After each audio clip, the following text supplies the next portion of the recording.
জীবনে এমন গুনাহ করেছো যেই গুনার খবর দুনিয়ার কেউ জানে না, বলেন জানেন কি? এমন গুনাহ করেছো তোমার আমার গুনার খবর যদি বন্ধু বান্ধবরা জানতো, বন্ধু বান্ধবরা তোমার থেকে আমার থেকে দূরে সরে যেত। এমন গুনাহ করেছো তোমার গুনার খবর যদি তোমার বাবা মা জানতো, তোমাকে সন্তান বলে পরিচয় দিত না রে।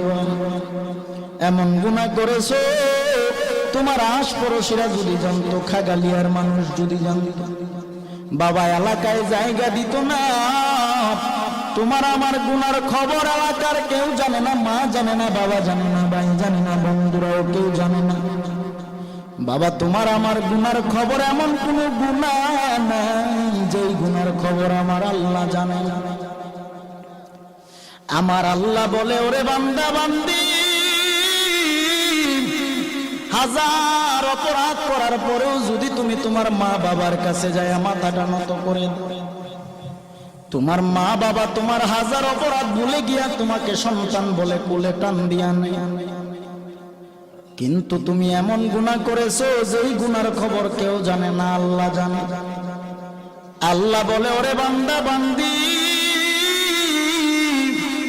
আমি আল্লাহর 100 ভাগ মায়া, 1 ভাগ মায়া আমি আল্লাহ দুনিয়ার মানুষের অন্তরে দিলাম, আর বাকি 99 ভাগ মায়া আমি আল্লাহ গায়বী খাজানায় রেখে দিলাম। তুই তোর সবার কাছে তুই হাজার অপরাধ করার পরেও যখন তওবা করে চোখের পানি ছেড়ে আমি আল্লাহর দরবার 1 জাররা পরিমাণ চোখের পানি ছেড়ে দাও, আমি আল্লাহ তোর 1000 বছরের গুনাহ একবারের চোখের পানির বিনিময়ে মাফ করে দিব। আল্লাহু আকবার, ইয়া রাসূলুল্লাহ।